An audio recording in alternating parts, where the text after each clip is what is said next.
Eu queria pedir a você a gentileza de você abrir a sua Bíblia comigo no livro de Gênesis, os livros das origens, ou do princípio, ou do início, no capítulo de número 15, versículo de número 11, a parte B do versículo.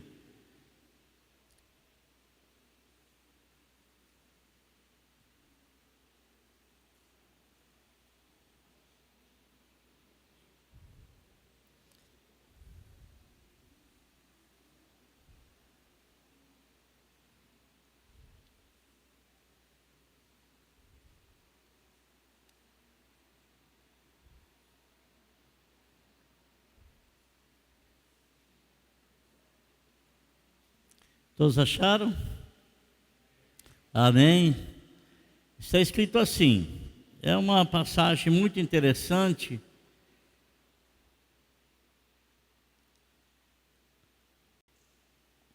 Nisso, aves de rapina começaram a descer, mas Abraão as enxotava. Nisso, aves de rapinas começaram a descer sobre os cadáveres, mas Abraão as enxotava. Amém? Nós vamos, com a graça de Deus, levar aí até os irmãos essa mensagem, em nome de Jesus. Irmãos, quando Deus apareceu a Abraão, e Deus lhes fez promessas grandiosas, essas promessas que foram feitas para Abraão, algumas dessas promessas ele não conseguiu alcançar, porque não eram promessas diretamente a ele, mas sim à sua descendência, à sua prole. Existem muitas coisas, talvez você não saiba, mas existem muitas coisas que Deus promete a você, mas Ele promete a você num sentido abrangente, de você e a sua posteridade. A sua posteridade. Então, muitas coisas que Deus vai e nos promete, essa promessa está abrangendo a nossa vida e também aqueles que virão depois de nós, da nossa família.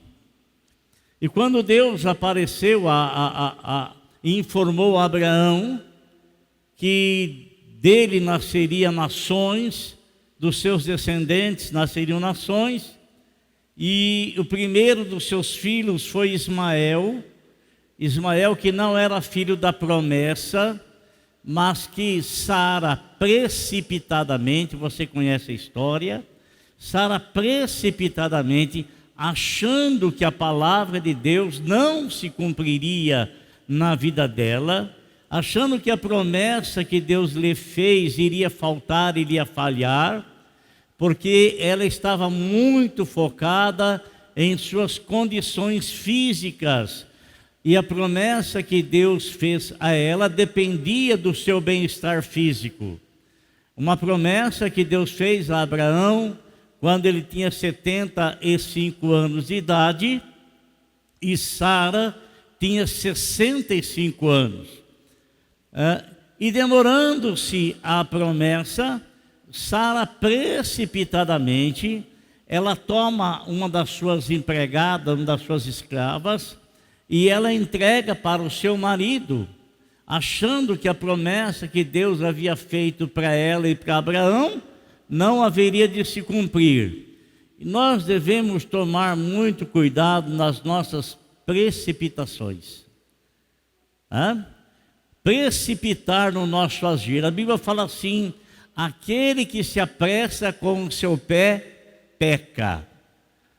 E Sara então entrega a sua escrava Agar, e bem que Abraão poderia usar a autoridade que ele tinha como de homem, e por ele ser o nosso pai na fé, creio eu que bem que ele poderia dizer: não, o meu filho não vai nascer da escrava. Deus prometeu um filho para mim e um filho para você. Mas Abraão também, não sei por que cargas d'água, ele aceitou e ele então deitou com a escrava da sua mulher, chamada Agar. E Agar, ela tem um filho, e esse filho nasce quando Abraão tinha 86 anos de idade. Mas a promessa que Deus havia feito para Abraão é que ele seria pai de um filho de Sara. E essa promessa, ela vai se desenrolando, o tempo melhor vai passando. E aí quando ele chega na idade de 99 anos, o Senhor aparece a ele novamente. Olha, querido irmão, se você estiver achando que a tua promessa está demorando, saiba de uma coisa: o Senhor Deus, Ele não está preocupado com o tempo, porque para Ele não existe tempo, tempo existe para nós. Para Ele é um eterno, é o eterno, não existe princípio e não existe fim. Ele é o grande eu sou, aquele que subsiste por si próprio, que não depende de tempo, porque ele não envelhece, não depende de absolutamente nada. E as promessas que ele faz, ele as cumpre, ainda que venhamos achar que o tempo já não é mais favorável, ainda que venhamos a pensar que o tempo já se foi, e as promessas que o Senhor Deus tinha que fazer quando eu tinha condições físicas, quando eu tinha capacidade física. É a mesma coisa que aconteceu, ou bem semelhante, melhor dizendo, o que aconteceu com Zacarias e sua esposa Isabel, mãe de João Batista, que quando o anjo vem lhe trazer a notícia que ele seria pai, ele não acreditou mais, porque ele estava numa idade muito avançada. Ele acreditou até quando ele tinha condições físicas para ser pai, mas depois a promessa de Deus, ela é sempre assim, é sempre desse modo, é sempre desse jeito. Ela independe da condição do tempo humano, independe disso. E Abraão, quando ele recebe que vai ser pai com 99 anos, cumprindo a promessa que Deus lhe havia feito lá há 25 anos atrás, né? E a esposa dele, Sara, eles então têm um filho. E o Ismael, que é o primeiro filho, tinha 14 anos de idade já, né?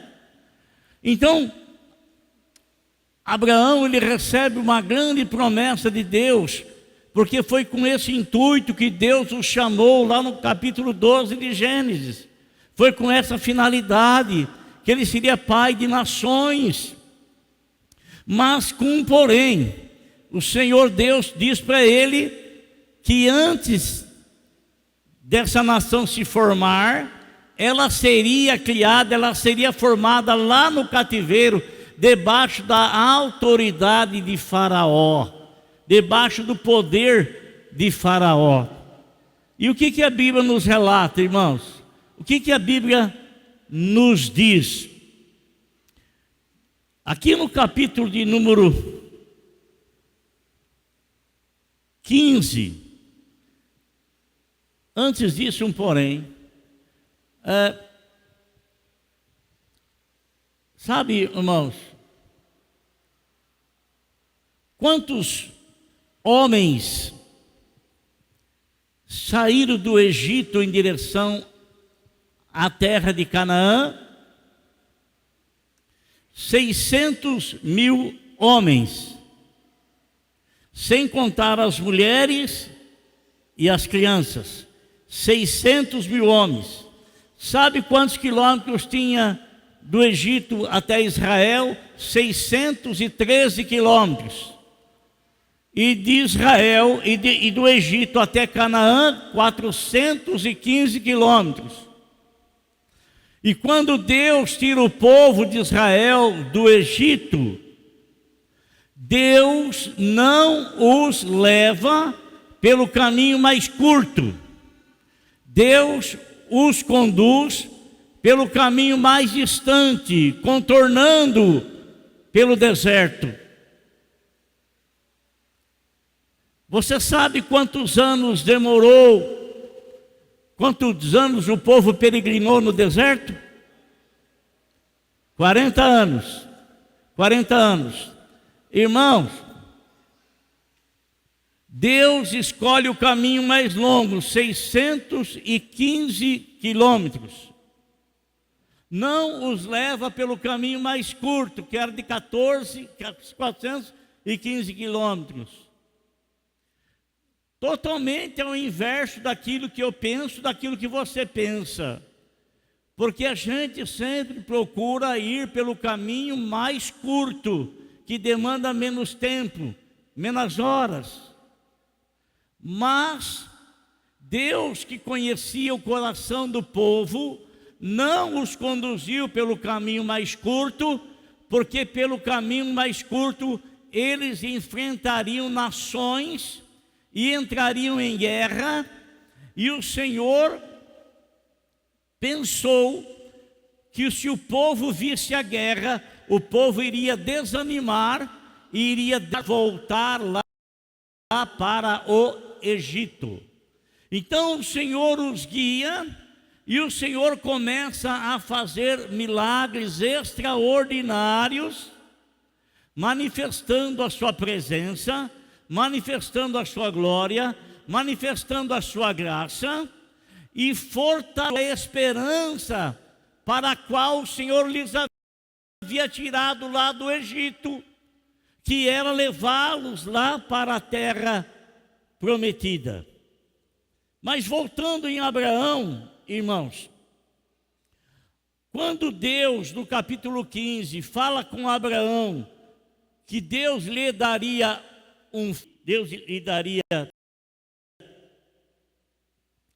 um filho, Deus então o chama para fazer uma aliança, um compromisso entre eles, um compromisso.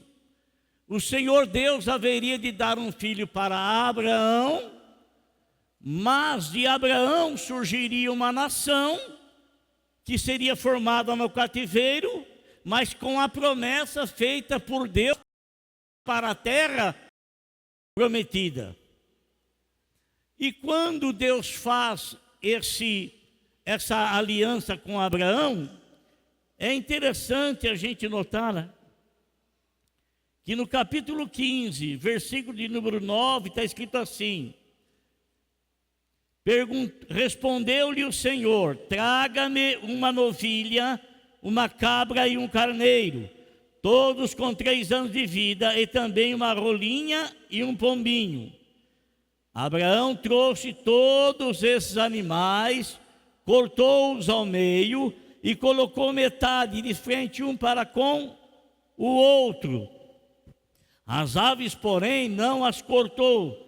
Nisso, versículo 11 diz: nisso as aves de rapina vinham para consumir aquilo que era a representação da promessa de Deus e da aliança de Deus com Abraão. Irmão, presta atenção no que eu vou dizer a você. Abraão, ele ficava vigiando aquilo que Deus pediu a ele, para que ninguém, nenhuma ave de rapina e nenhuma outra coisa viesse e consumisse ou tirasse ou roubasse aquilo que iria ser oferecido a Deus. Amado, preste atenção no que eu vou lhe dizer. Muitas e muitas vezes, nós fazemos algum voto ao Senhor e nós não vigiamos. Nós abrimos a nossa boca costumeiramente ao Senhor, e muitas vezes abrimos a nossa boca nos comprometendo com o Senhor, falando com o Senhor, mas a gente não vigia aquele compromisso que nós assumimos com Deus, e consequentemente, por não vigiarmos, às vezes se perde na nossa mente, se perde com o passar dos dias, se perde com o passar dos meses, se perde com o passar dos anos. Se perde.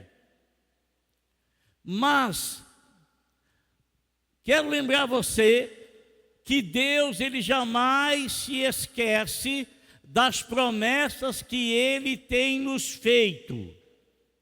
E muito embora muitas dessas promessas, elas são feitas a nós, e essas promessas que são feitas a nós, elas às vezes são completamente fora da lógica. Por exemplo, quando Deus, Ele fala para José em sonho, e ele não teve discernimento disso, mas os seus irmãos tiveram, que ele tinha um feixe, e os demais irmãos dele também tinham um feixe, né? E os feixes dos irmãos dele se dobravam diante do feixe dele. E por 2 vezes ele teve um sonho que queria dizer a mesma coisa, mas ele mesmo não conseguiu entender, não conseguiu compreender aquele sonho, e ele pensou talvez, que esse sonho jamais se tornaria real, dadas as circunstâncias, as situações que ocorreram posteriormente a esse sonho, e por ele ter revelado esse sonho aos seus irmãos. Seus irmãos o vendem, jogam primeiramente numa cisterna, depois vendem para uma caravana ismaelitas, filhos de Ismael. Os vende.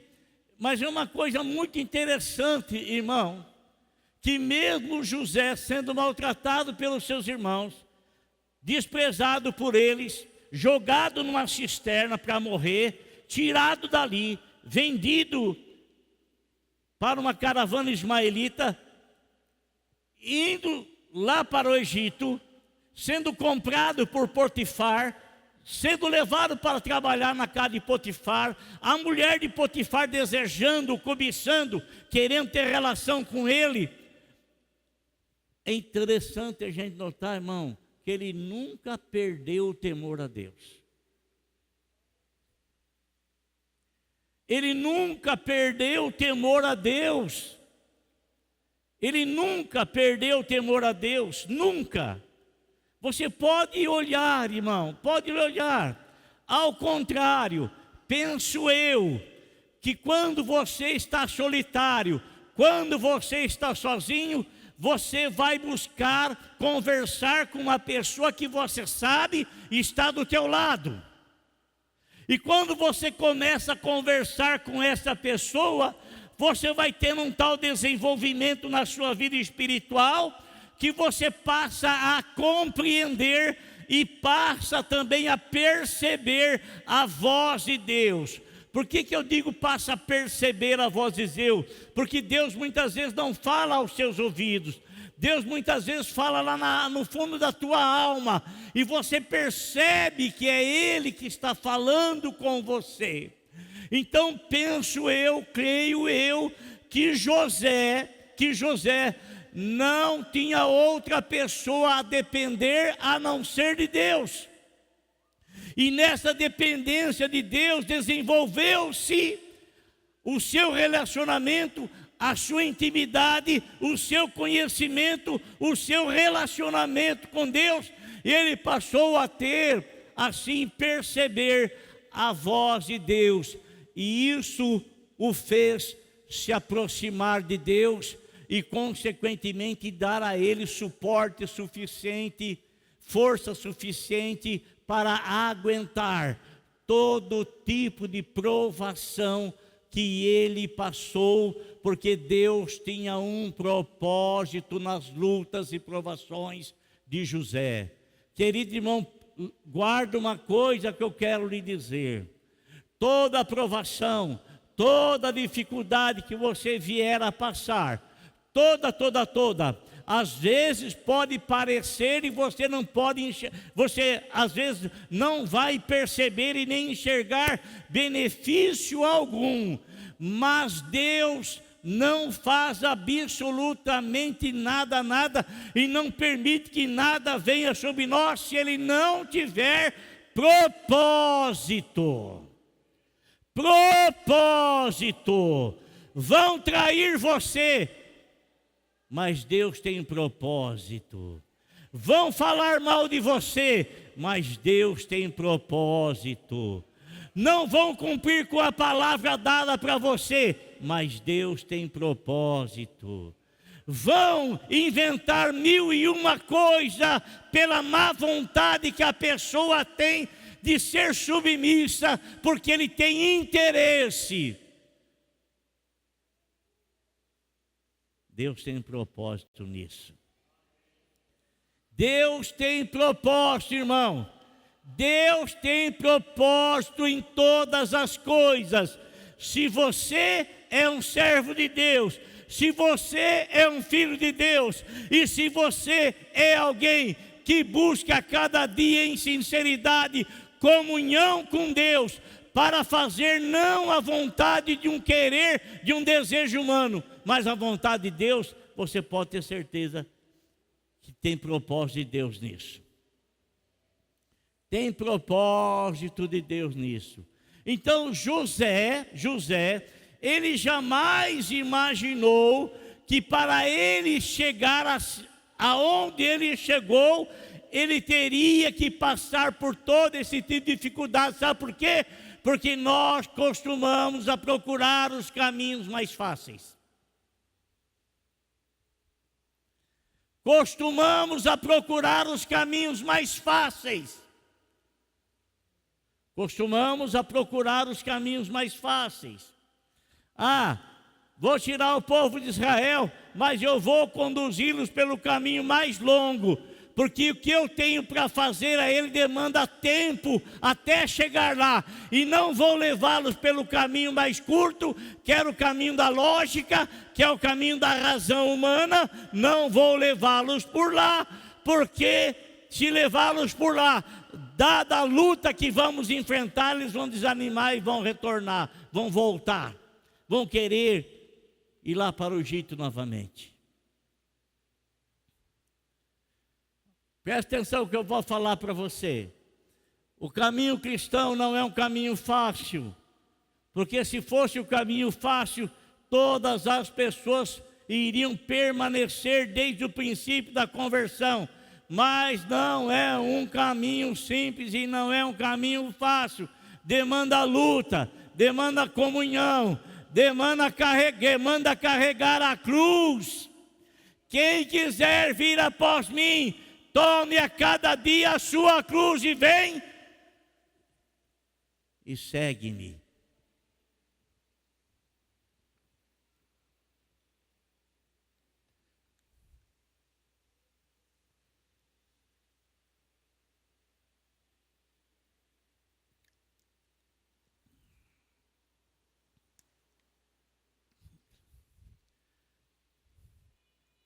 Amém, irmãos?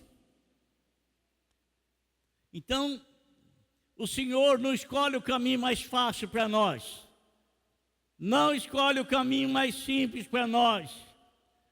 E se nós estivermos em submissão a Ele, nós não vamos brigar com Ele, nós não vamos nos levantar contra Ele, nós apenas vamos deixar que Ele nos guie e vamos continuar confiando nele, ainda que seja jogado lá na cova dos leões, ainda que seja jogado lá na cisterna, ainda que seja vendido, ainda que e inventem calúnia, façam tantas e tantas e tantas e tantas, ainda assim, ele vai saber que o caminho do Senhor é perfeito. O caminho do Senhor é perfeito. Pode ter mais dificuldade, pode ter mais luta, pode demandar mais tempo, mas o caminho do Senhor é perfeito. Amém? O caminho do Senhor é um caminho perfeito. Glória a Deus. Amado, não esqueça de vigiar aquilo que você ofereceu ao Senhor. Não esqueça de vigiar aquilo que você colocou no altar do Senhor. Porque Satanás, ele é doido para tirar essa fidelidade do seu coração. Ele é doido para arrancar essa fidelidade do teu coração. Ele é doido para tirar. E quando não se vigia, ele tem maior facilidade. Mas resistir ao diabo, ele fugirá de vós. Amém?